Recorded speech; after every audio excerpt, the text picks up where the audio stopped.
Un caso clínico de una neumonía muy normal o quizás muy rutinaria en una situación de emergencia o inclusive una emergencia o una unidad de cuidados intensivos y que se puede relacionar a un proceso neumónico por una infección de COVID, ¿no? Regularmente que hayamos tenido anteriormente también en nuestros hospitales.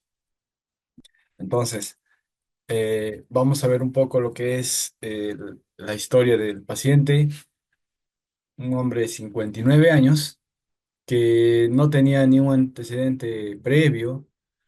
Lo único que llamaba la atención era un paciente obeso, nada más, ¿no? Que tenía un sobrepeso muy visible. Ingresa justamente a emergencia y después de ello a hospitalización con un diagnóstico de una neumonía bilateral, ¿no? Por COVID, seguramente por hisopado y todo ello. Vemos ahí la plaquita de ingreso, un poco filtrados, típicos justamente de este tipo de patología, ¿no? Eh, Al octavo día inicia síntomas, ¿no? Que presentan un deterioro brusco con aumento de los requerimientos de oxígeno y se ve repercutido ah, por una progresión, ¿no? De la lesión a nivel pulmonar. Quizás podamos ver ahí que a nivel basal, predominio lado izquierdo, se ve justamente comprometida, ¿no? Porque digamos, el proceso inflamatorio justamente se ve comprometido. Eh, Se utiliza una cánula de alto flujo, ¿no? Con un fío de 80 con 60 litros. Y aún así, después de los días que transcurrió, empeora, ¿no? Empieza a tener eventos de taquipnia y se le llega a tomar una gasometría donde sale un resultado de una diferencia de presión parcial arterial de oxígeno sobre una fracción inspiratoria de 60, con un resultado de 66, por lo que es entubado, disculpe, ¿no? Y conectado a un ventilador mecánico. El diagnóstico, el diagnóstico es pues un síndrome de distrés respiratorio agudo por una neumonía por el SARS-CoV-2, ¿no? Y bueno, se le inicia tratamiento justamente para la mencionada patología. Los marcadores inflamatorios, justamente como el PCR, están al inicio eran 9 y seguramente cuando llegaron a intubarle empezó a aumentar. Los linfocitos típicamente de esta patología al inicio incrementa, después decrecen. El LDH también aún persiste aumentado. Otros marcadores como el dímero D se disparó a 1200. La procalcitonina también. Quizás ahí se acentuó al inicio, después se mantuvo un poco disminuido. Entonces, vemos que todos estos marcadores justamente tuvieron repercusión en la patología del paciente y lo conllevó justamente a una intubación justamente por su propio estado respiratorio. Adicionalmente a la patología, se tuvo que programar ciertos parámetros, como es la presión expiratoria al final, la expresión que llegó hasta 15, ¿no? Con ello justamente se vio justamente la mejora de la relación presión parcial del oxígeno sobre fracción inspiratoria de oxígeno ¿no? Y por lo que se colocó el decúbito prono, ¿no? Vemos aquí una pequeña tabla donde se ve la comparación cómo gasométricamente llega a mejorar, ¿no? El nivel de pH inclusive, ¿no? 7,6 aparentemente muy comprometido con un nivel, una alcalosis seguramente respiratoria que después tuvo a los 48 horas de haber pronado con tendencia a una acidosis, pero después de supinarlo, pues a las 48 horas tiende a llegar a 7,33. La presión parcial de oxígeno de 53. En una posición prono vemos que llega a mejorar rotundamente y después en la posición supino normal 60, ¿no? La concentración de CO2 al inicio estaba muy baja, en posición prono 46 y ya supinado 38. El bicarbonato también se acentuó ahí y la presión parcial de oxígeno sobre la fracción inspiratoria de oxígeno, miren cómo empezó a 66, se le intubó, mejoró a 135, en posición prono 265, después del prono 226 y supinado ya, resupinado 109. O sea, casi el doble del inicio que estuvo en esas circunstancias. Vemos ya una imagen de las placas radiográficas después de todo el evento, ¿no? Y a los 48 horas después de la primera placa que se tomó después de haber iniciado el evento, miren como que mejoró un poco, eh, digamos, el tejido pulmonar ya se presenta un poco más colorido, o sea que hay un proceso de difusión en esa zona, los alveolos están este, libres, ¿no? Ambos campos pulmonares aparentemente ya un poco más con presencia de oxigenación y eso ameritaba continuar con el tratamiento. Entonces, viendo esta pequeña introducción, quiero ahora compartir con ustedes una pequeña eh, reseña de cómo más o menos nace justamente lo que es la ventilación mecánica. Un ratito estoy tratando de ver un ratito. Esto,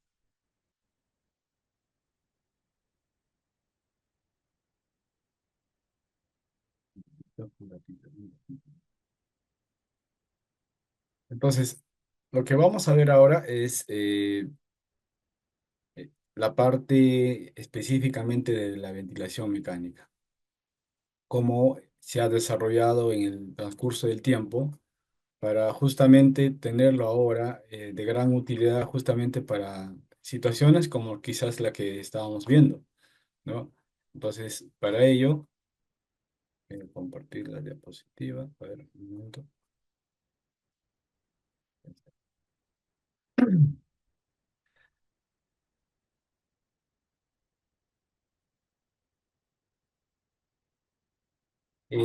En los inicios, este científico belga llamado Vesalius hacía experimentos para poder justamente dar este apoyo ventilatorio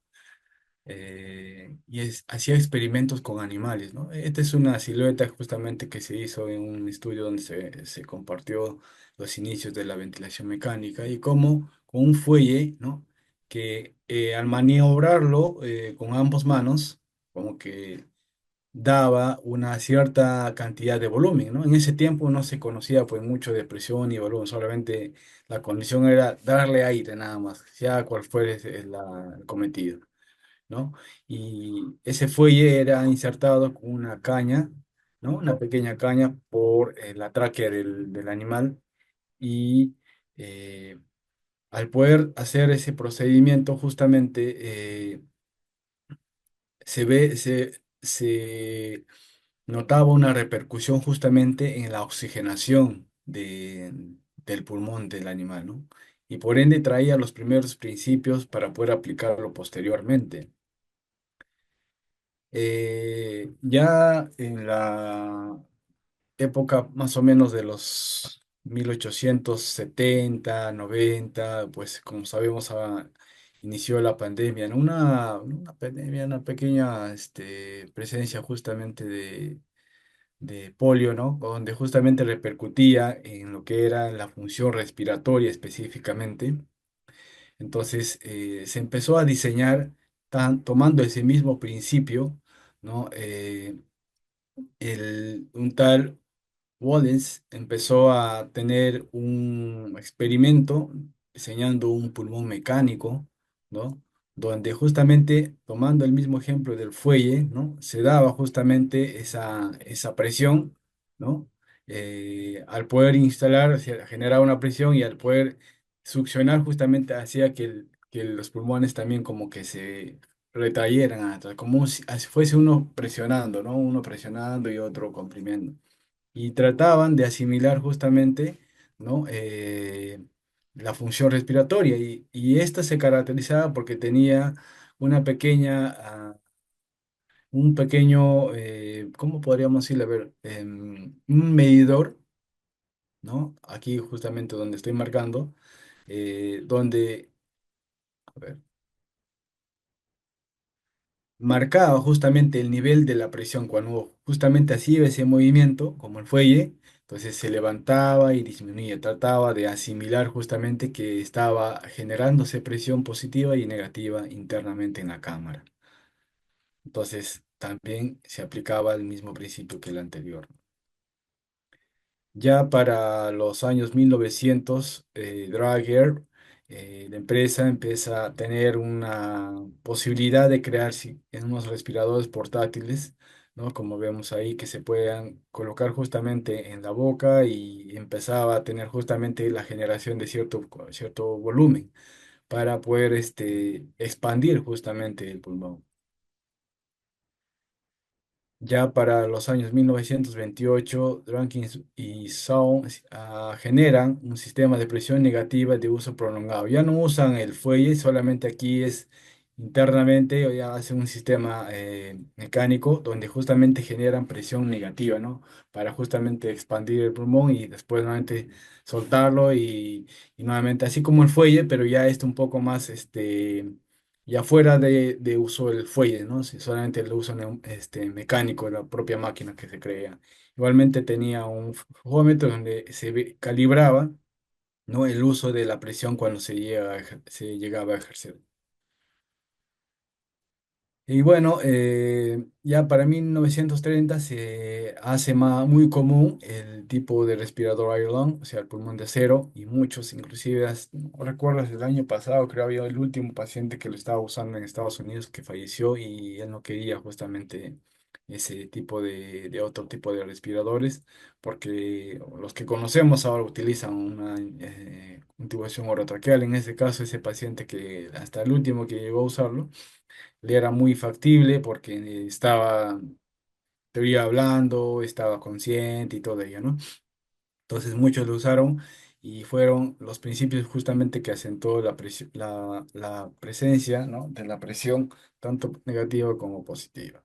Aquí también otras modificaciones donde ya se generalizaba la inclusión de la presión positiva, justamente en este tipo de pacientes, ¿no? Tomando las mismos principios anteriores. Ya para el año 1953 se detonan algunos tipos de ventiladores Armstrong, ¿no?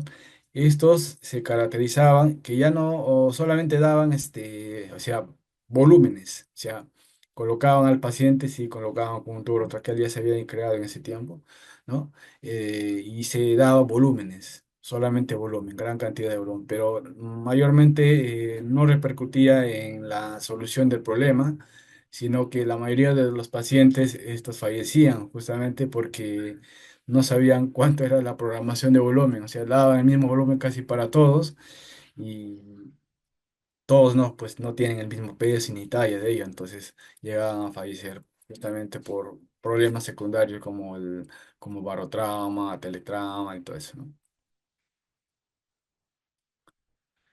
Ya para el año 1970 se crean un tipo de respiradores más pequeños, ¿no? También con esa tendencia de ser volumétricos. Ya para el año 1980, Temel marca, crea justamente algunos tipos de respiradores donde ya se añade justamente la creación de una forma de colocar el oxígeno no solamente a volumen, sino también a presión. Y ahí es donde se instaura el término de presión positiva al final de la expiración, que es el famoso PIP. ¿Qué es, pues, una ventilación mecánica, ¿no? La ventilación mecánica es un procedimiento de respiración artificial. No es normal, sino que es un procedimiento donde hay un equipo, ¿no? Que justamente da esa respiración para adecuarlo justamente a las condiciones del paciente. Esto se emplea por medio de un equipamiento o equipo médico, equipo bien sofisticado, ¿no? Que tiene justamente todo un aparato. Tiene varias partes, tanto mecánicas, eléctricas, de, digamos, panel de programación, y todo es un equipo bien sofisticado justamente para poder ayudar a la sustitución de la función respiratoria. El objetivo de esto, de este trabajo, es hacer lo que quizás una persona normal hace, ¿no? Nosotros estamos ahorita respirando, ventilando nuestros pulmones, ya que al final nuestros pulmones, una vez que ellos reciban esta, digamos, esta cantidad de oxígeno, justamente hacen que haya un proceso de difusión de intercambio de gases, ¿no? Entonces, el objetivo de la función respiratoria era, pues, es en sí oxigenar e influir en la mecánica pulmonar. O sea, inclusive nosotros, para poder oxigenarnos, hacemos un, eh, una modificación fisiológica, no es que disculpe, no es que tomamos aire y no se mueve nada en nuestra caja torácica, sino que hay justamente musculatura, hay parte ósea, hay ciertas estructuras donde justamente tienden a tener una cierta movilidad, ¿no? Eso se llama mecánica pulmonar, ¿no? Para que justamente haya una muy buena distensibilidad y hay un buen proceso de difusión de gases.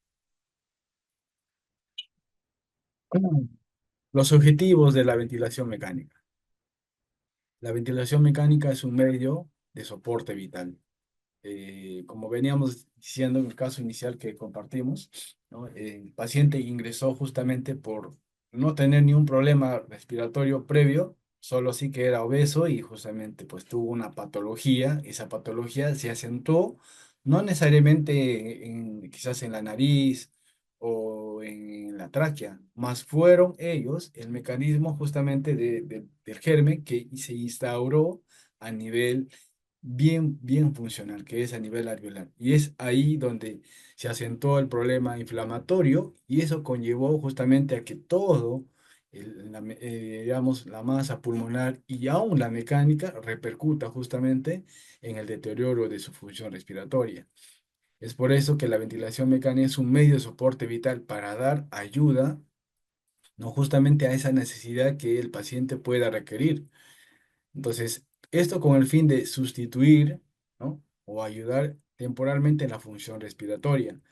Conocemos quizás varios tipos de patologías de origen, digamos, traumático, de origen quirúrgico, ¿no? Que posiblemente no tengan que ver nada con a nivel pulmonar, ¿no? Pero sí puede pasar un tiempo en el cual pueda repercutir justamente esa enfermedad y agravar un poco la situación de la persona, pero puede llegar a resolver el problema original y la función pulmonar puede continuar.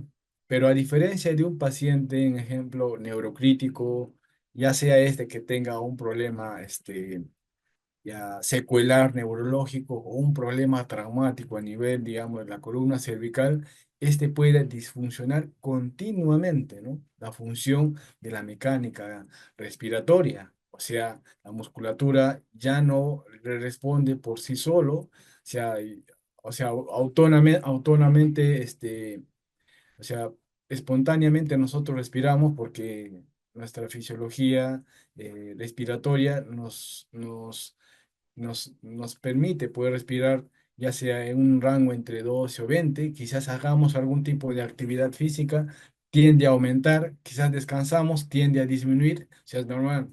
Pero en un paciente que tenga una lesión neuronal, una lesión a nivel cerebro o a nivel de la lesión, digamos, de la columna vertebral, esta autonomía quizás se pierde, ¿no? Entonces, ¿qué es lo que tiene que hacer? Colocarse un ventilador mecánico de uso casi por toda la vida hasta que el paciente, ¿no?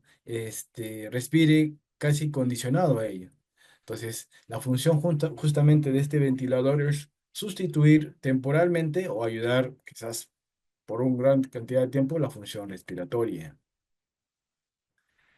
Entonces, el objetivo de la ventilación mecánica es justamente conservar la ventilación alveolar, ¿no? Ya que el oxígeno que nosotros tenemos en nuestro entorno o ya sea que nosotros recibamos por algún dispositivo de ventilación, el objetivo es que ese oxígeno que nosotros recibimos ingrese no solamente por nuestra nariz y todo nuestro sistema respiratorio alto y bajo, sino que llegue funcionalmente al alveolo, ¿no?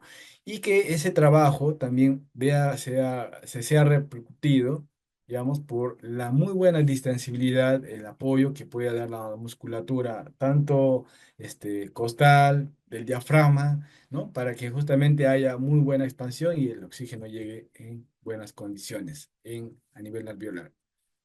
Entonces, los objetivos fisiológicos de la ventilación mecánica es pues mantener un intercambio gaseoso, ¿no? Ayudar justamente, como les describí, que el oxígeno llegue justamente a la parte más funcional, ¿no? Proporcionando lo que es una ventilación aérea adecuada a nivel a un nivel elegido, ¿no? De acuerdo a las circunstancias y la patología como les describí. Y también mejorar la oxigenación arterial, ya que quizás al inicio, por patologías como el que mencioné al inicio, se ve disminuida o comprometida. También es el incrementar el volumen pulmonar, ya que quizás por patologías restrictivas o obstructivas se ven disminuidas, entonces se toman algunos mecanismos, se toman algunas medidas para justamente darle mayor cantidad de volumen o mayor cantidad de presión de acuerdo a las circunstancias. Esto va a permitir abrir y distender la vía aérea y que esto pueda llegar a los pulmones. Ah, también aumentar lo que es la parte del compás, la resistencia y todo lo que es, ¿no? Y también reducir lo que es el trabajo, eh,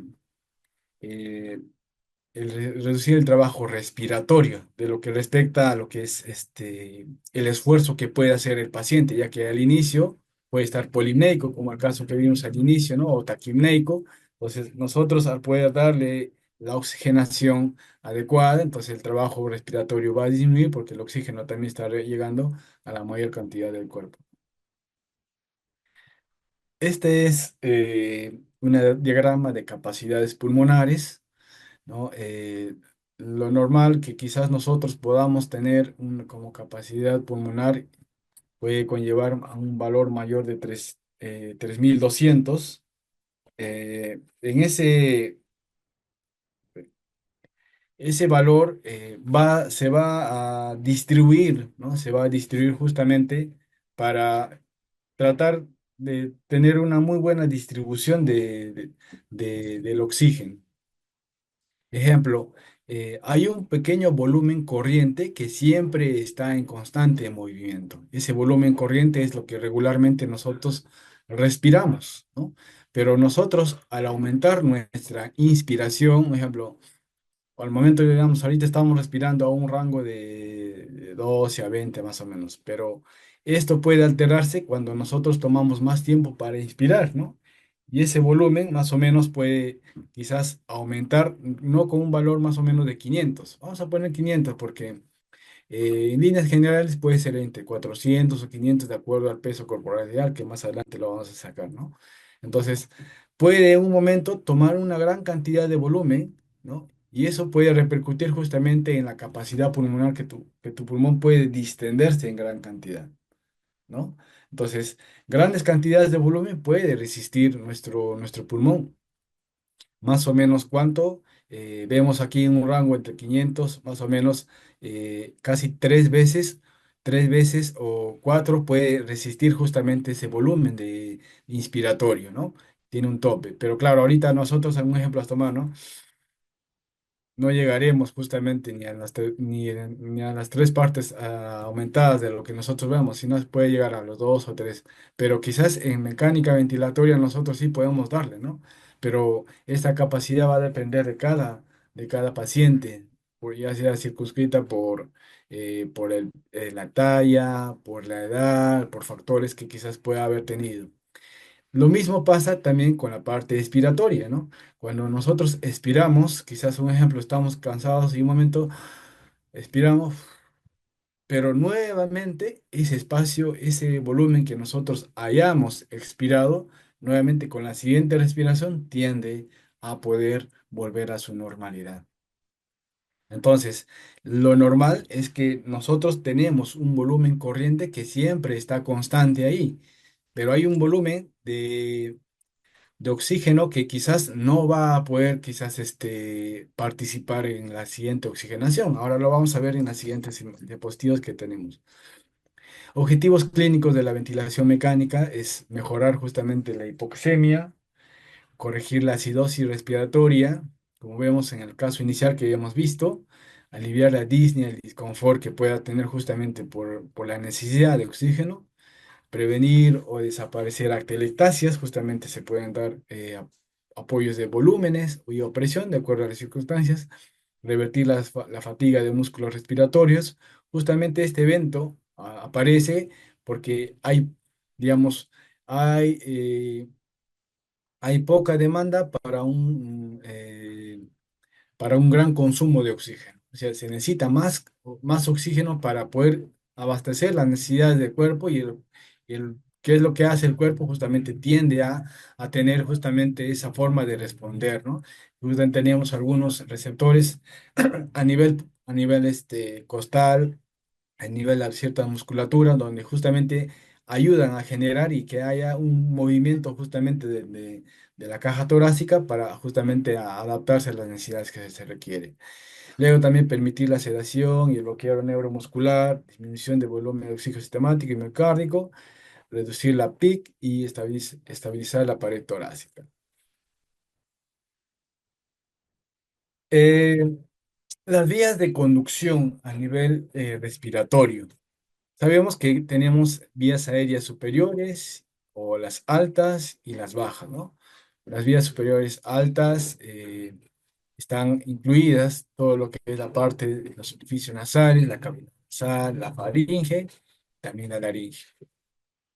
Después de ello, tenemos lo que es las vías aéreas bajas, que incluye justamente todo lo que es la tráquea propiamente dicha y la bifurcación entre ambos bronquiolos, ¿no? Pero a partir de ahí, de la nivel de la tráquea, también ya vamos a poder ver dos partes funcionales, una vía aérea extratorácica y la otra intratorácica, ¿no? Extratorácica porque justamente a partir de ahí para adelante de su división ya tienen un contacto justamente con la masa torácica propiamente dicha, ¿no? Estas a la vez se van a dividir en la parte vía torácica en algunas ramificaciones que van a tener cierta conducción, ¿no? De la vía aérea. Van a dividirse más o menos en ramas, ¿no? En ramas y o en generaciones para que hasta llegue hasta un nivel alveolar. Siguiente diapositiva, les voy a explicar un poco. Acá hay un pequeño video, ahorita lo vamos a poner a ver un ratito. Disculpa un ratito, poner el video para poder compartir con ustedes. Por favor.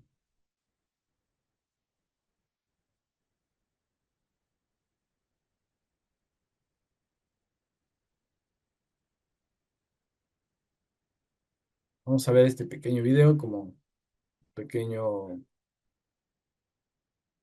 reposo para estar ahí con mucho palabreo que podamos estar compartiendo. A ver, un ratito. ¿Dónde está? Atentos, por favor.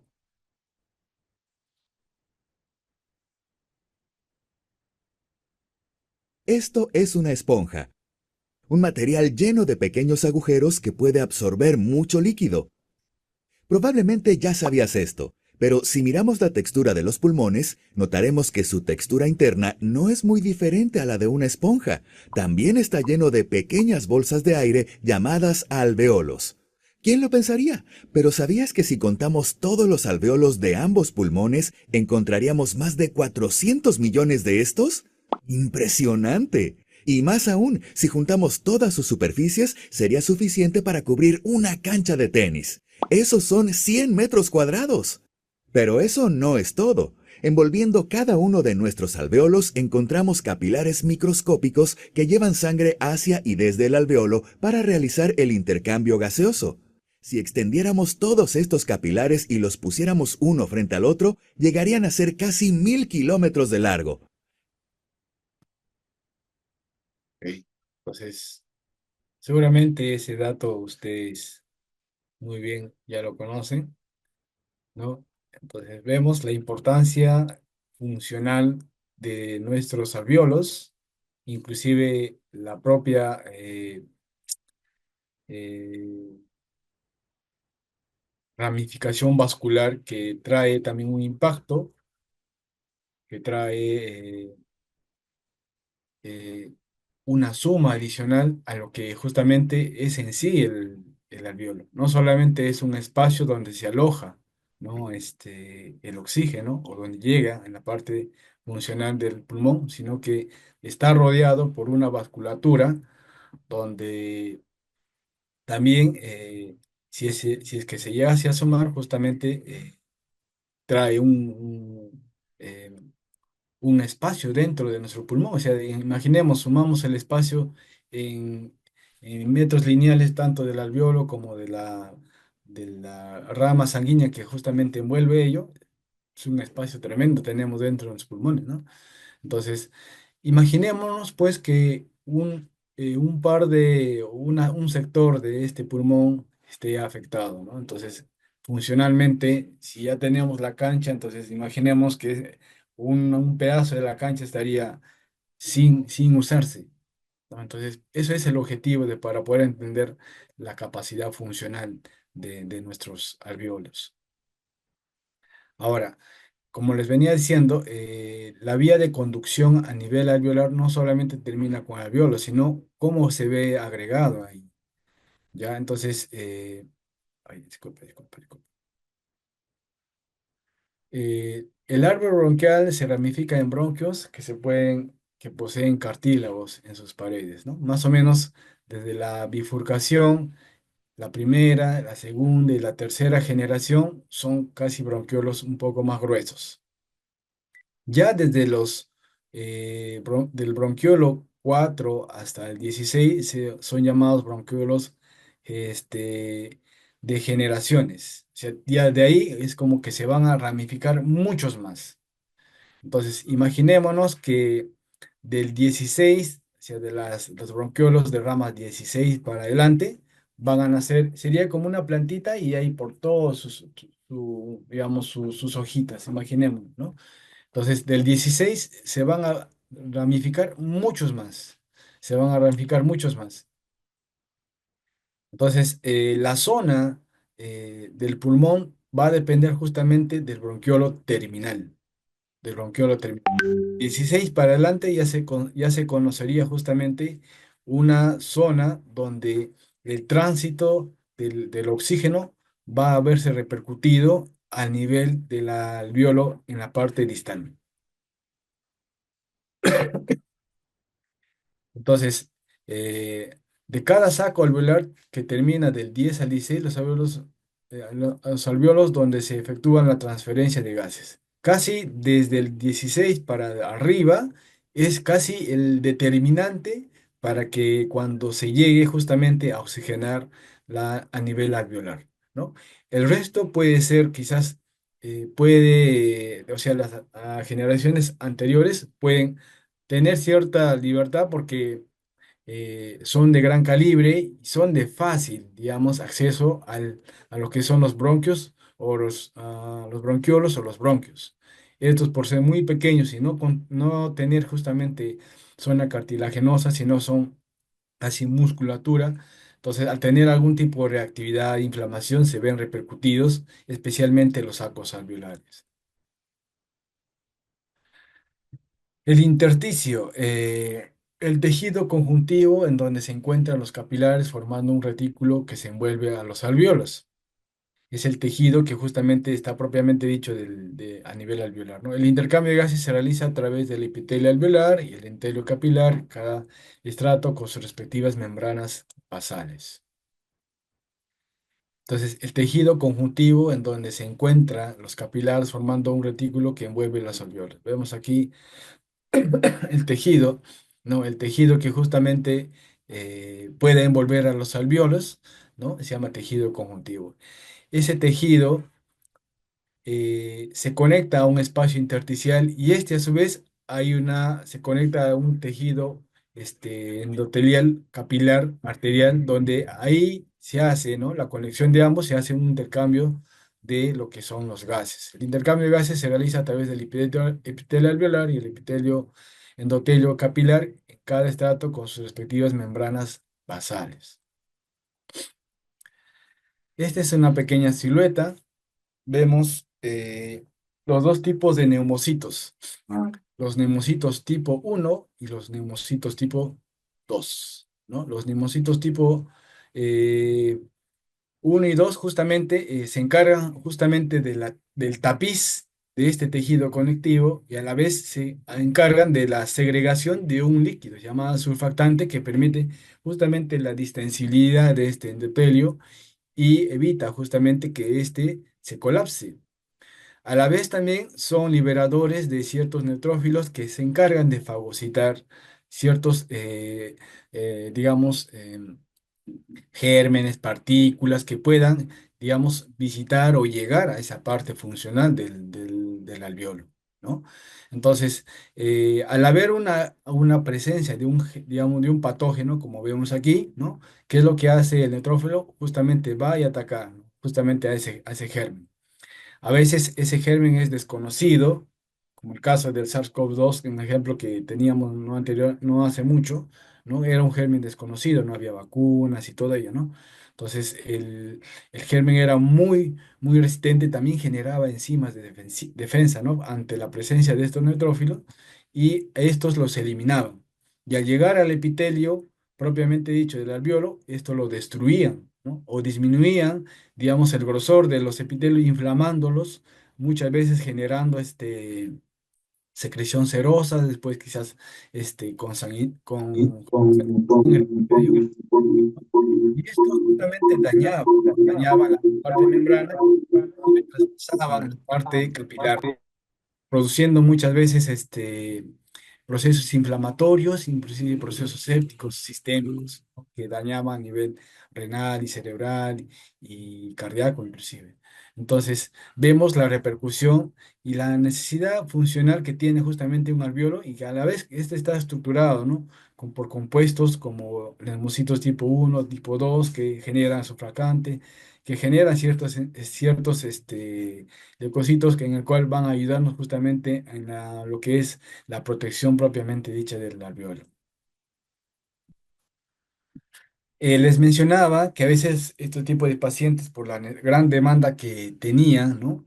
Tenían justamente necesidad de tener gran apoyo o gran demanda de oxígeno.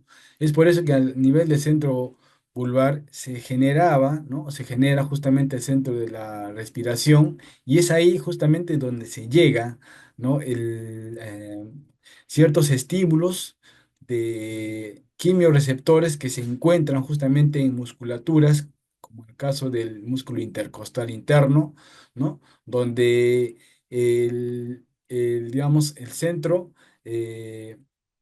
respiratorio percibía, o sea, inclusive veía un análisis de todo el cuerpo y veía que no había oxígeno, entonces mandaba justamente esos receptores como diciendo, ahora te toca contraerte porque necesitamos más oxígeno, ¿no? Entonces, el músculo intercostal es donde justamente hacía el esfuerzo de expandir la cantidad de su propia funcionalidad.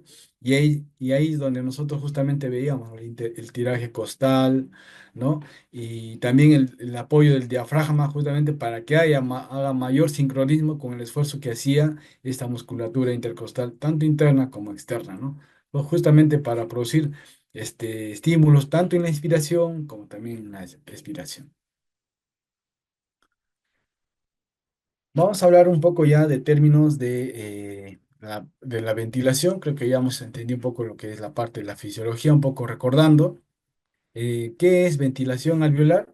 Ventilación alveolar es pues, justamente la entrada y la salida de aire a nivel pulmonar, ¿no? Ahora, ¿qué es en sí la ventilación mecánica, ¿no? Es la ventilación mecánica, es la ventilación alveolar, pero dada, condicionada por un ventilador.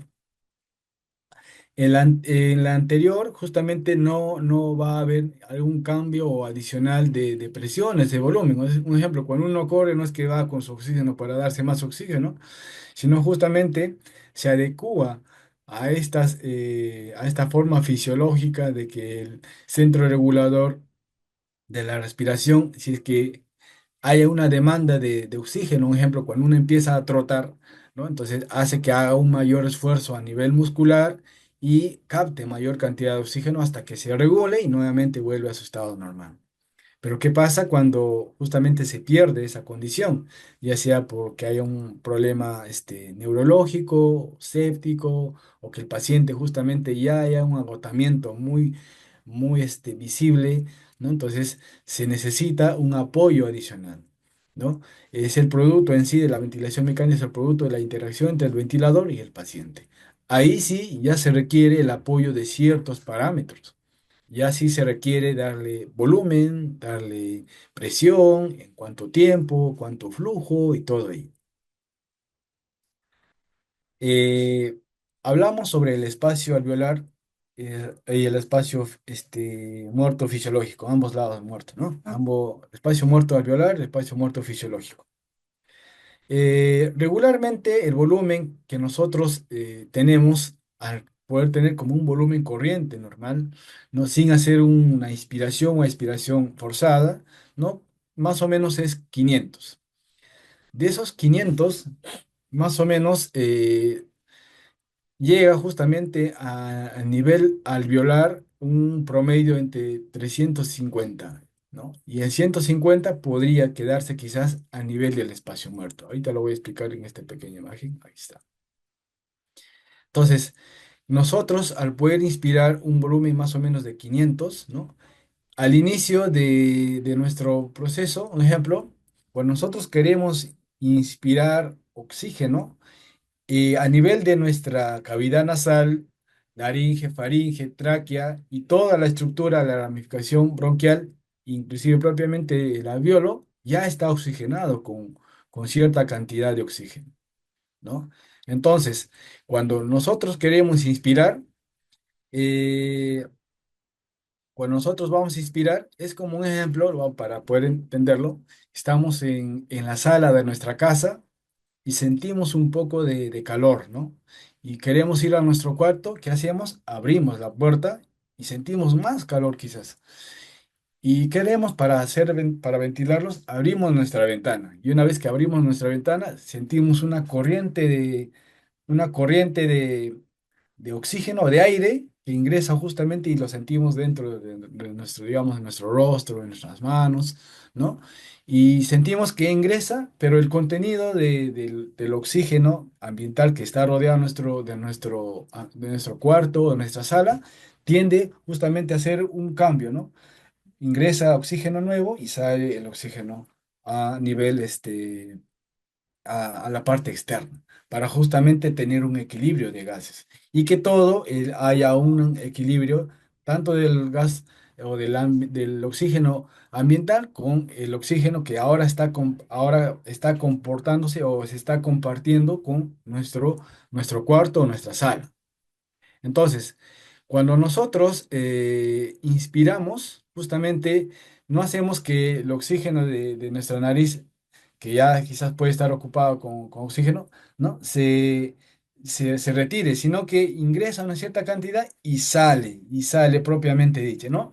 Entonces, ¿quién primero sale? El espacio del aire, del espacio muerto inicial de nuestra cavidad nasal, así por decirlo, para entenderlo. Después, el segundo en salir va a ser el aire alveolar y el aire del espacio muerto de la estructura anterior a la nariz. Ya sea, puede ser inclusive traqueal, bronquial. Y el último en salir va a ser la parte digamos, el oxígeno a nivel alveolar. Pero esto siempre en límites de volúmenes minuto, siempre en términos de volumen o volumen tidal. Entonces, cuando nosotros oxigenamos, primero va a haber un intercambio del oxígeno que está aquí, ¿no? Y se va a salir y este va a entrar. El siguiente nivel de esa misma forma. Y el último en salir va a salir justamente el que está en el espacio alveolar, ¿no?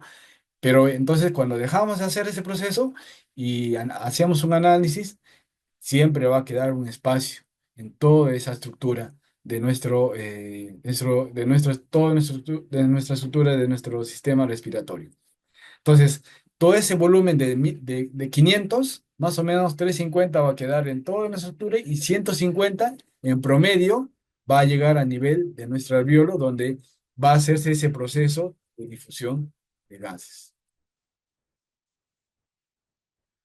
Entonces, en lo que respecta a la dinámica respiratoria, para poder entender un poco, el 50% de la resistencia aérea se encuentra en la vía aérea alta. O sea, si es que tengamos algún problema a nivel nasal, a nivel de nuestras faringe, está inflamada, es un ejemplo, ¿no? Posiblemente, si es que haya un aumento adicional o un factor que conlleve, esta resistencia puede aumentar, ¿no? Pero sí hay una resistencia, una turbulencia, pues justamente por las estructuras que pueda tener nuestro sistema respiratorio. Ya en la vía aérea baja, digamos, también va a haber una cierta resistencia, más o menos 50%, por la propiamente dicha, la forma de estructura que puede estar nuestra vía aérea baja. En la tráquea, el 80% del sistema bronquial hasta un 8 o hasta la octava generación, más o menos un 80%, porque ya es de un calibre un poco más pequeño. Y en los bronquiolos menores de 2 milímetros, un 20%. Y es por eso que llega, ¿no? Más o menos 150, más o menos ml del volumen que nosotros inspiramos, llega a esa cantidad alveolar, justamente por el nivel de resistencia que se pueda generar. Algunas generalidades del ventilador. ¿Cómo se genera presión? Justamente por el uso de una fórmula, ¿no? La ecuación de movimiento del aparato respiratorio. Este es un modelo comúnmente utilizado para representar la mecánica respiratoria. Es el de un tubo rígido conectado a un cuerpo elástico, que es un globo, ¿no? Conocido como un modelo monocompartimental del sistema respiratorio. ¿Qué sirve esta ecuación? Por ejemplo, la presión de las vías aéreas es igual justamente a la estancia multiplicado por el volumen insuflado, ¿no? Más la resistencia del sistema, más el flujo inspiratorio, más el PIB total. Entonces, toda esta suma ya lo hace el ventilador mecánico. Y al final nos saca cuánto es una presión de las vías aéreas, ¿no? Normalmente, pues puede ir entre 15 o 20 hasta 30, 35, no debe pasar máximo para poder estar adecuado a las condiciones de nuestro sistema respiratorio. Otro, este mismo modelo monocompartimental del sistema respiratorio, donde R es la resistencia del sistema respiratorio y es la elastancia del sistema respiratorio. Vemos que por tener un calibre más pequeño, el flujo a veces tiende a ser un poco menor a diferencia del inicio, ¿no? Entonces, esto se ve repercutido justamente por dos factores, tanto lo que es la resistencia, que es antes de llegar a nivel alveolar, esto es por la diferencia de presión entre la diferencia del flujo, y la elastancia, que es justamente la capacidad de distenderse, ¿no? O que esté distendido el alveolo y que en esa distensibilidad permite justamente la llegada del oxígeno y una muy buena difusión. Esta estancia puede estar repercutida justamente por el engrosamiento, el estado patológico del alveolo, que va a veces disminuir en condiciones patológicas, ¿no? También se ve por la diferencia de la presión y la diferencia del volumen. Entonces, son tres factores: ¿m?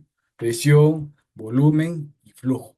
Y ambos factores van a determinar lo que es la presión de las vías aéreas. Otro es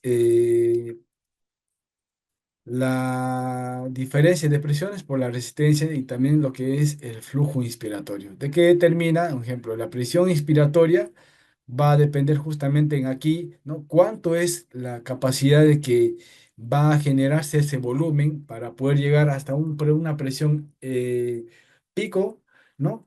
Y esa presión pico llegado a nivel alveolar, si tiene una capacidad de distenderse o disminuirse, ¿no? A eso llamamos la presión de resistencia. Y Esa presión de resistencia va a generar justamente una meseta, ¿no? La diferencia entre la presión meseta y presión pico tiene un factor, ¿no? Muy importante que nos va a ayudar justamente a poder ver esa elastancia.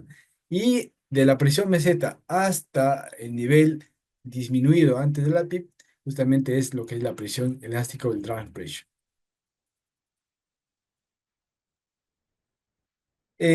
A veces vamos a poder comparar cuánto más o menos puede ser una presión pleural, una presión vía aérea. Por ejemplo, la presión pleural siempre tiende a ser negativa justamente por la presión negativa que ejerce en los pulmones, ¿no?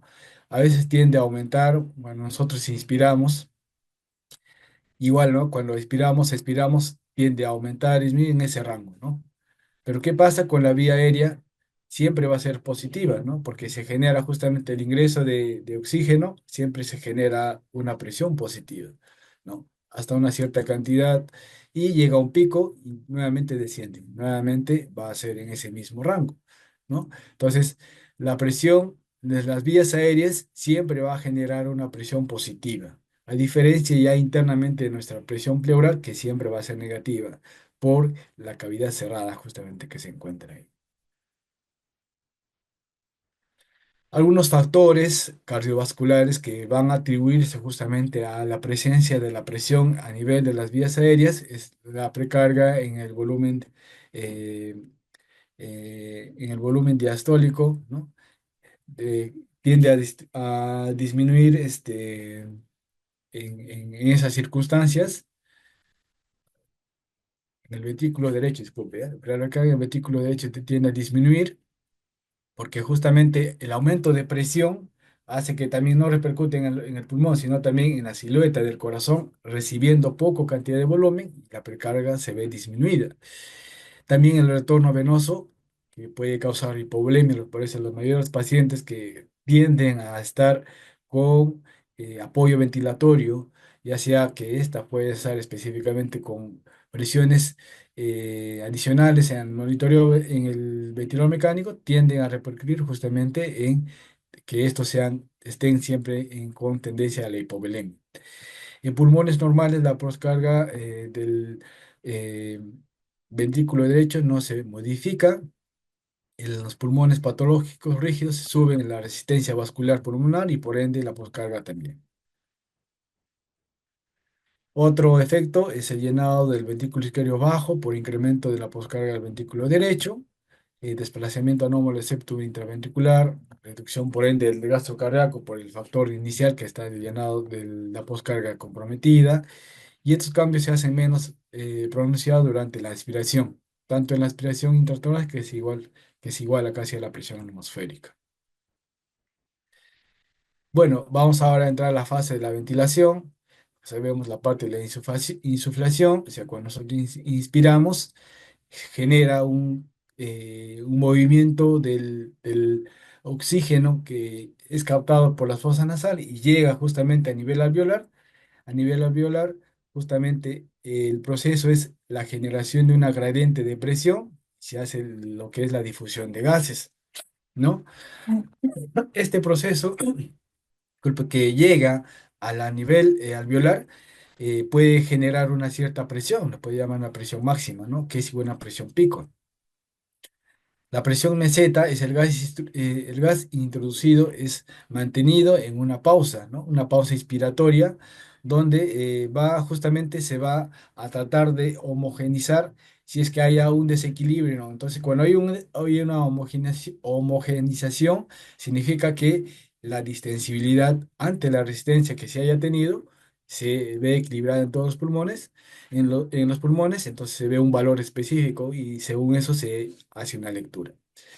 Se genera una situación estática, que es igual a la presión meseta, ¿no? Es la presión alveolar máxima, dependiendo de la distensibilidad alveolar. La deflación es el vacío pulmonar o el pasivo, se evalúa la presión alveolar con la presión atmosférica. Y aquí se ve un factor importante, ¿no? Que la PIP se puede programar, ¿no? Que nos va a ayudar justamente que el alveolo se evite que se colapse. El ciclado o también límite del ciclado respiratorio se puede ver, digamos, de acuerdo a las siluetas de volumen, de presión o de flujo, pero esto de acuerdo a las características de cómo se quiere dar el soporte, ya sea bien por presión o también por volumen. Vean las características de la diferencia del volumen. Vemos que en la fase de volumen siempre tiende a ser un poco así como una forma de un cerro exacto, ¿no? Pero el pico, la presión, disculpe, tiende a ser una poco más recto al inicio, después tiende a disminuir. Esa es la diferencia, ¿no? En la parte de presión, vemos que el volumen se genera una presión pico y después un pequeño desnivel, donde que se puede atribuir justamente a una distensibilidad, digamos, a nivel alveolar. A nivel de la presión siempre va a ser generada de una forma que ésta se puede adecuar, digamos, a cuánta presión se quiere generar y después de ello se adecua a la distribución a nivel alveolar y después se delimita a llegar hasta el nivel de la presión superior a la piel. En lo que es en la silueta del flujo, sí es la característica de la presión, la silueta de volumen siempre tiende a ser cuadrada, ¿no? Porque se distribuye, o sea, tiene una distribución cuadrada, puede también ser triangular, ¿de acuerdo? Pero regularmente el volumen es cuadrado. A diferencia de la presión, siempre es picuda, ¿no? Tiene un pico y después tiende a descender, como una aleta de tiburón, más o menos se le conoce, ¿no? Esta es la distribución de flujo volumen. Vemos el flujo tiende a aumentar, tiene un límite y siempre tiene que ser cuadrado, no se olviden el flujo de volumen. La presión vía aérea tiende a tomar un pico y después tiende a descender. Vamos ahí. La presión de volumen, disculpe, y aquí hay un pequeño desnivel, como si fuese la distensibilidad propiamente del alveolo, ¿no? Hay un tiempo prolongado, justamente aquí una pausa inspiratoria para una muy buena distribución del oxígeno que se ha administrado, ¿no? Y la parte expiratoria tiende a tomar un valor negativo en la silueta de flujo, y mientras que la presión llega a un nivel inferior que sea casi superior al pico que se ha programado y sigue la silueta. A diferencia de la presión, vemos el programa una presión que se quiere alcanzar justamente a un punto específico de la presión, ¿no? Esto se llama el límite de volumen. De acuerdo a la presión que yo estoy generando, el flujo va a ser siempre como un tipo, un triángulo o un tipo de una aleta de un tiburón, ¿no? Aquí justamente se esparce la parte del pico del volumen de presión que estoy generando y se genera una distribución de oxígeno de volumen y tiende a disminuir. Aquí es donde quizás podemos hacer la, eh, valoración, por ejemplo, igual en el volumen flujo tiende a tomar un valor negativo, en lo que es la presión ya nuevamente toma un valor mínimo por encima de la PIB y nuevamente tiende a tomar esa una silueta. Muy bien. Hasta aquí es el primer tema. No sé si las presentes habría alguna consulta, alguna duda.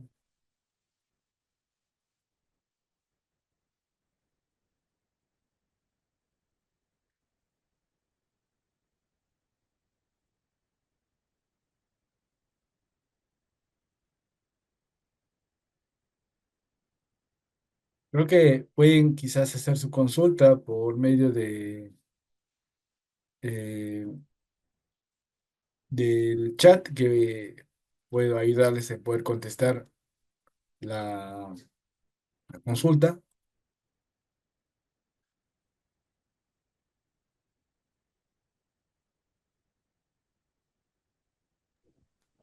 ¿Qué tal? Buenos días con todos, estimados participantes. Recuerden que la participación puede realizarse a través del chat del Zoom o también pueden solicitar para poder activarles su micrófono y puedan realizar la consulta o la duda que tengan de manera directa con el ponente.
Ujú.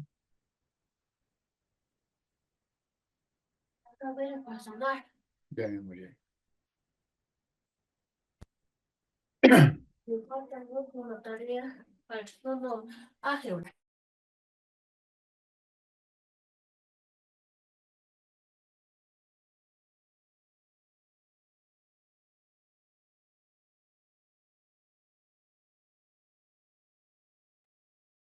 Sayandro, avanzamos con este tema.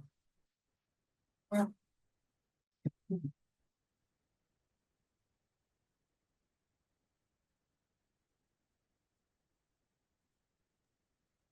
Magister Roy, muy buenos días. Por favor, podemos continuar con el siguiente tema.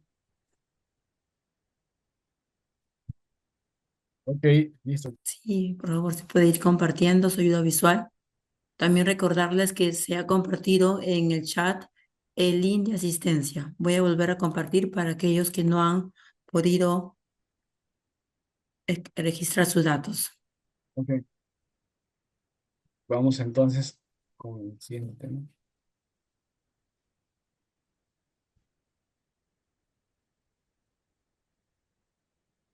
Ok.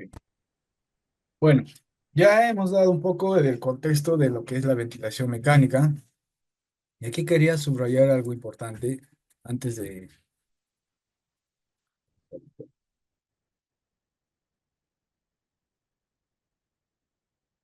poder comprender mejor el...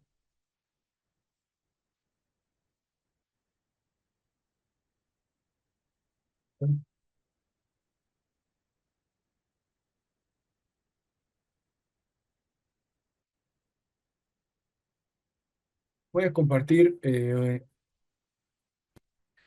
un- unos valores. Esta información se los voy a proporcionar. Igual está en la página web. Bueno, lo encontré por parte de estudio, muy resumido. Entonces, estábamos hablando un poco lo que es la parte de eh, de las ondas que vamos a ver justamente en el ventilador mecánico, específicamente de la presión, ¿no? El volumen, la onda de volumen es una silueta muy conocida, que pone un poco como si fuese un cerro. El flujo también nos da la posibilidad de poder entender qué tipo de modo estamos usando, pero esta parte sí es importante, donde nos va a ayudar a poder saber cuando nosotros hacemos justamente una pausa inspiratoria y podemos sacar justamente ciertos valores, ¿no? Ciertos valores como es la presión en Z, ¿no? Como también lo es la distensibilidad o wear pressure, ¿no? Entonces, eh, en el modo de volumen control con flujo constante, se hace una pausa inspiratoria y se hace evidente justamente la presión meseta o presión plató, ¿no? Que va a representar justamente la presión del retroceso elástico del pulmón, ¿no? La pausa inspiratoria, pues lo que respecta al contexto de la ventilación mecánica, se va a referir justamente al periodo breve, generalmente entre 1 y 3 segundos, donde se va a interrumpir el flujo de gas hacia los pulmones después de la expiración. Esta pausa pues va a permitir que el gas se redistribuya en todos los pulmones, ¿no? Y se va a alcanzar justamente un equilibrio a nivel de los alvéolos, ¿no? Entonces, y esto se va a deber justamente a la presencia, se va a marcar dos cosas, ¿no? La resistencia y la elasticidad en ese momento. Entonces, en esta imagen, como vemos, eh, más o menos cuánto es un pico máximo, menor de 35, ¿no? Milímetros de mercurio. Una presión meseta, ¿no? Debe ser menor de 24 en su valor normal. Y un dry pressure menor de 13. Entonces, si me dice que es más de 24, pues, supuestamente hay una resistencia, ¿no? Quizás se va a atribuir a una resistencia de flujo que yo estoy introduciendo. Y si un dry pressure es mayor de 13, posiblemente la distensibilidad también se ve comprometida. Entonces, esto es lo que yo quería remarcar para que ustedes puedan tenerlo. Esta información se lo voy a pasar para que lo puedan tener. Ahora, volviendo a la ponencia, eh, vamos a hablar un poco sobre las indicaciones para iniciar una ventilación mecánica. Eh, Van a ir específicamente de cómo el paciente se encuentra desde su estado inicial. Voy a volver al ejemplo que les mencioné al inicio. El paciente ya tenía un problema neumónico acentuado, aunque él no tenía ni un tipo de antecedente, solamente que era obeso, ¿no? Y este paciente aparentemente estaba con un Glasgow normal, pero después de ello bajó el Glasgow posiblemente por el deterioro respiratorio, la taquimia que tuvo él. Entonces, la mayor cantidad de indicaciones podríamos decir que los pacientes se le llega a entubar justamente porque tienen un problema neurológico, ¿no? En la escala de Glasgow, cabe que evalúa apertura ocular, respuesta verbal, y respuesta motora, tiende a ser menor de 8 puntos. O quizás pueda ingresar con un Glasgow 15 puntos, ¿no? Y pasado un par de horas tiende a disminuir, ¿no? Disminuyendo 2 puntos de su puntaje inicial. O sea, no es normal que una persona ingrese con 15 y de un momento a otro estar en el hospital tiende a decaer, ¿no? Y justamente puede ser porque haya un problema, ya sea neurológico, respiratorio, etcétera, que haya hecho decaer esa puntuación.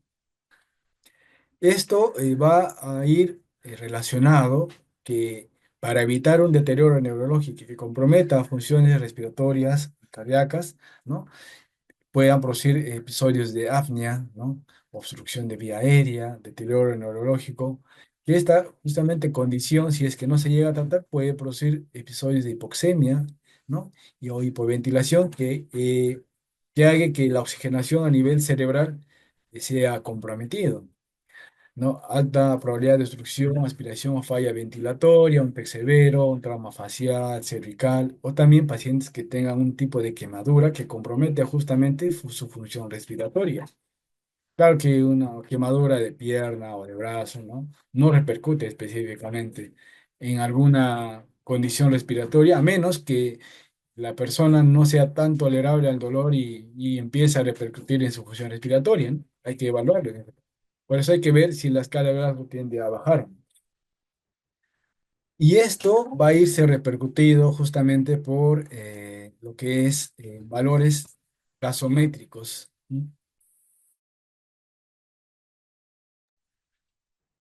Va a ir añadido valores gasométricos, ¿no? Como el caso de la presión parcial de oxígeno arterial, que puede estar disminuido en 60, menos de 60 milímetros de mercurio.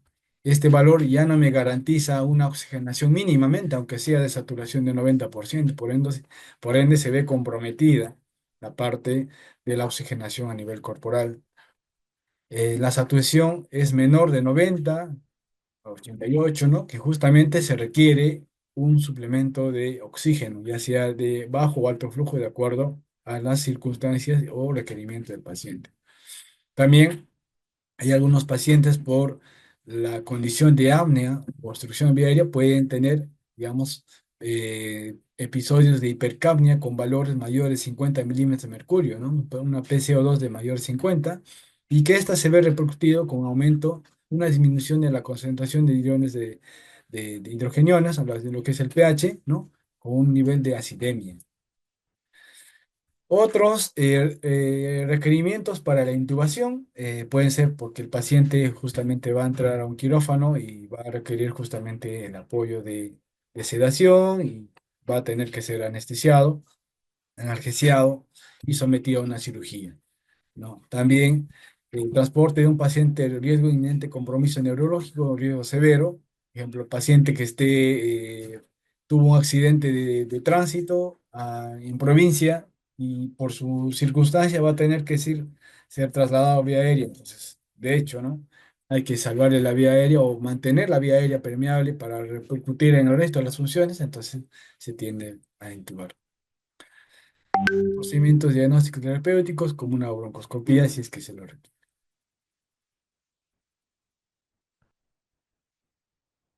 El ventilador mecánico es una máquina diseñada para administrar una energía capaz de reemplazar o aumentar la función natural del de ventilar. Es decir, los músculos respiratorios deberían realizar los músculos del paciente, con lo que es lo que quizás el ventilador va a ayudar. El ventilador mecánico es un dispositivo médico o mecánico eléctrico diseñado para proveer toda o una parte del trabajo que debe hacer un paciente para mover gas dentro y fuera de los pulmones. Modos de ventilación mecánica. Aquí ya entramos al tema en sí. Como hemos visto al inicio de la evolución de lo que es la ventilación mecánica, empezó siendo de un tipo volumétrico, ¿no? Y posteriormente se modificó por ciertos parámetros a una parte de presión. Entonces, por no decir que los modelos madre o modelos principales de ventilación mecánica son de modo, ya sea presión o de volumen. De ahí se ha podido diferenciar ciertas condiciones de cómo se reciben ambos modos. Ejemplo, estos pueden ser recibidos de modo controlado, asistido o ya de una forma espontánea. Aquí un pequeño resumen. Los ventiladores pueden ser de presión positiva o negativa. Negativa como el pulmón, como es el pulmón de acero, y la presión positiva porque ingresan ya sea porque se genera una presión adicional o porque se ingresa por un volumen que también genera presión, ¿no? Entonces, estos pueden ser por volumen, por presión, o ambos pueden ser direccionados por un tubo orotraqueal o que sean acondicionados con una interfaz, ¿no? Lo que nosotros conocemos como los no invasivos. También hay neonatales o lo que son las bigoteras o los canos de alto flujo, ¿no? En lo que es la presión, pueden ser controlados por presión propiamente dicha o por ciclados por presión.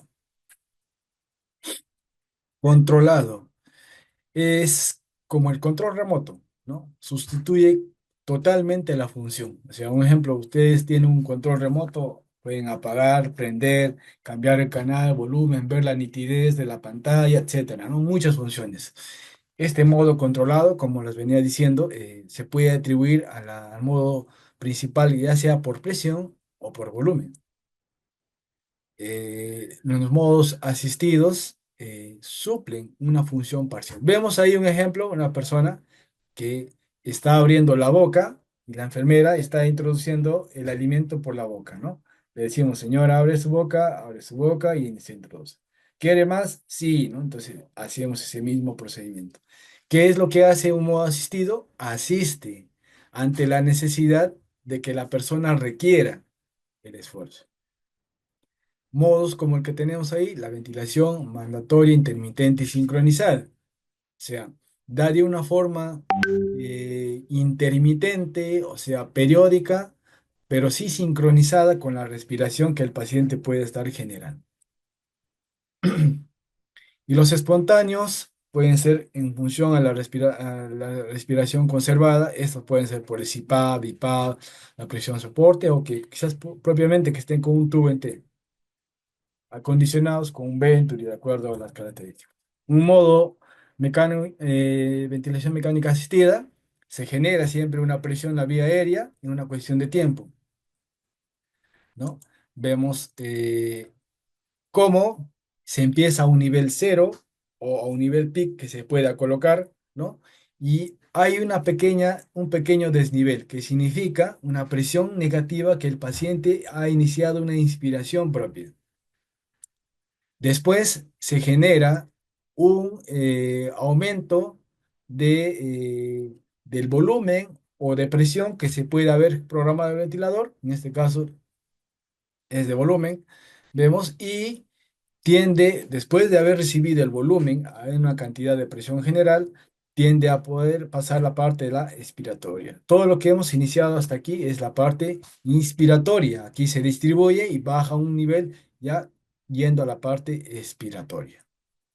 Nuevamente baja un nivel hasta terminar la fase expiratoria y nuevamente hay un esfuerzo del paciente justamente para iniciar la parte de la ventilación del paciente. Entonces, aquí vemos para marcar.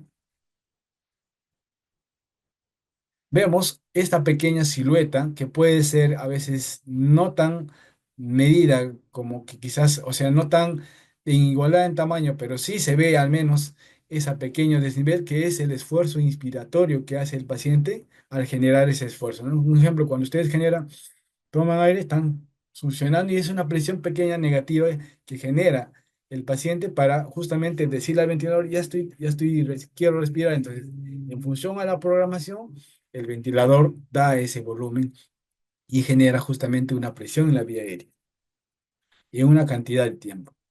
Y esa cantidad de tiempo uno lo puede programar, no hay problema. O sea, lo puede dar entre 12 o 20 respiraciones, ¿no?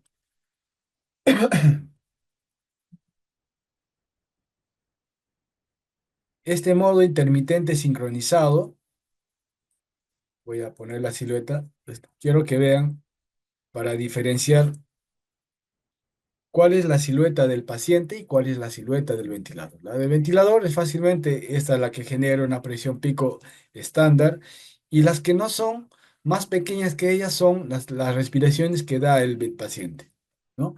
Ejemplo, aquí en una cuestión de tiempo ya se dieron 4 respiraciones, ¿no? Pero en diferentes circunstancias. El ventilador, o sea, tú puedes programar al ventilador, un ejemplo, 12 respiraciones y aquí el paciente ya más o menos en una cuestión de 4 o 5 segundos ya nos ha generado 2 respiraciones.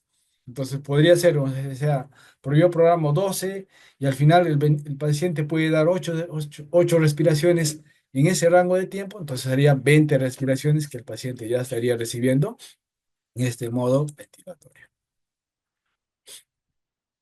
Asistido controlado. Las indicaciones combina seguridad de ventilación controlada con posibilidad de sincronización del ritmo respiratorio del paciente con el ventilador. Ejemplo, un paciente que ustedes lo tengan sedado, analgesiado, inclusive con bloqueador neuromuscular, al inicio puede tener un modo controlado, ¿no?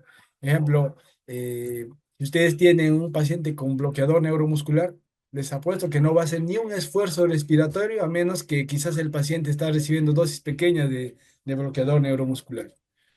Entonces, si está analgesiado y sedado, quizás vemos justamente esa pequeña muestra de presión negativa que va a ayudarnos a saber que el paciente está haciendo ese esfuerzo respiratorio y el ventilador le está supliendo con esa asistencia, ¿no?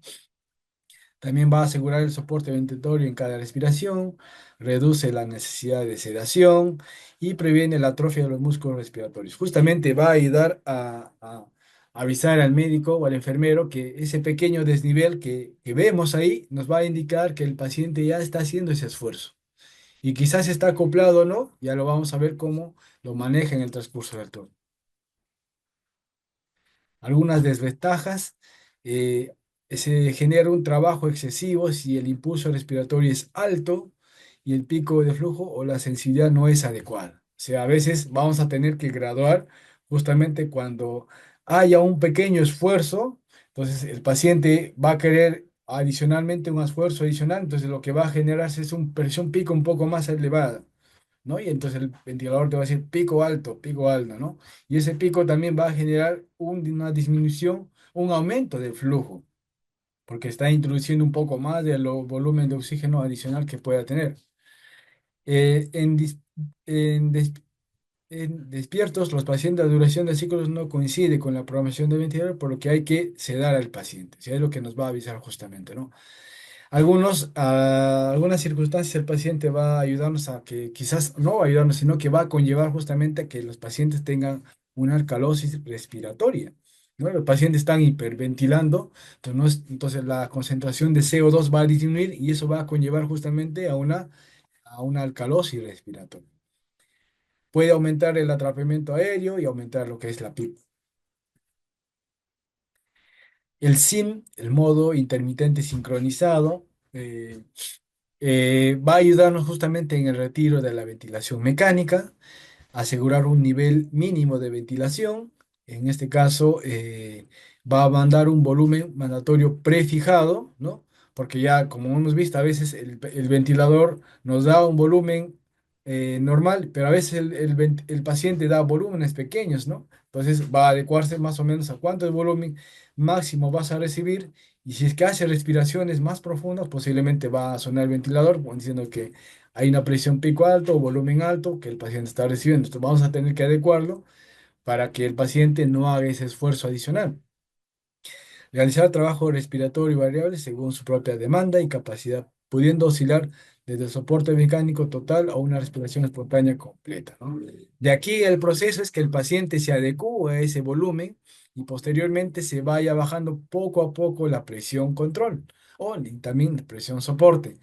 Y una vez que se haya adecuado o se haya optimizado ese valor, ya que el paciente en teoría ya no está tan anestesiado, tan sedado, pase a un modo espontáneo.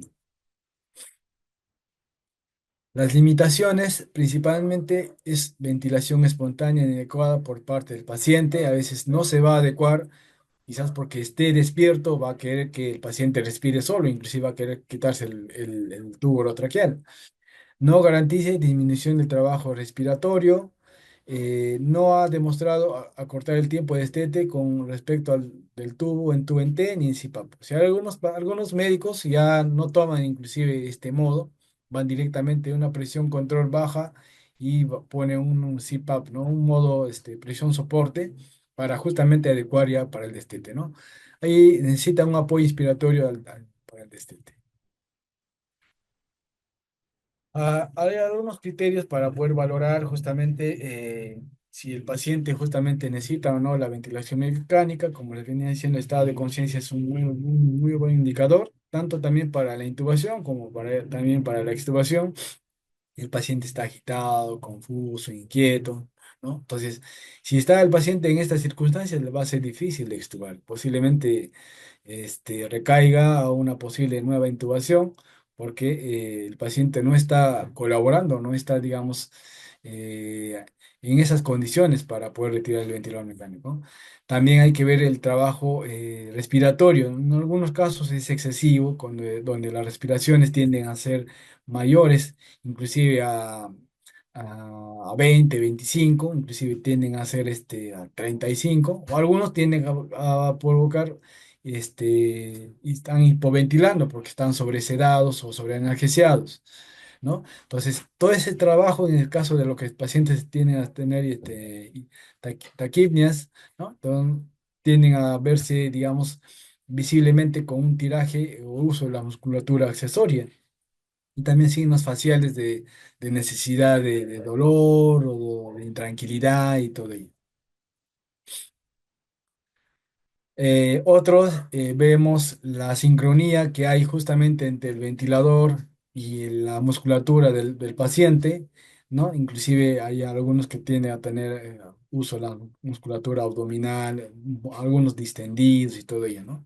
El agotamiento del paciente que imposibilita justamente el descanso, el sueño y a veces van a estar con marcación de cianosis, donde se le va a requerir justamente un aumento de la fracción inspiratoria, ¿no? Inclusive que va a ser mayor a 50-60%, que ya no es criterio inclusive para retirar el ventilador mecánico, ¿no? Otro, el agotamiento general del paciente, que imposibilita el descanso sueño, como ya venía diciendo, y a nivel gasométrico, los valores de la presión parcial de oxígeno menor de 60, la saturación menor a 90, un PAF inclusive menos de 200, que no garantiza éxito, sino a veces puede retroceder, hipercapnia progresiva cuando la concentración de CO2 a nivel sanguíneo también tiende a aumentar mayor de 50 milímetros de mercurio. O también la acidosis, que va relacionada al aumento de la concentración de CO2, la capacidad vital a nivel del pulmón, inclusive va a tener, digamos, va a aumentar menor de 10 ml por kilogramo de peso. La fuerza inspiratoria disminuye también menos de 25 centímetros de agua, ¿no? O sea, la presión de que pueda generar la vía aérea. Ahora, vamos a lo que respecta vamos a iniciar la programación y el mantenimiento propiamente de la ventilación del ventilador mecánico. Vemos que la ventilación mecánica corriente, a ver, un ratito, disculpe, un ratito, por favor.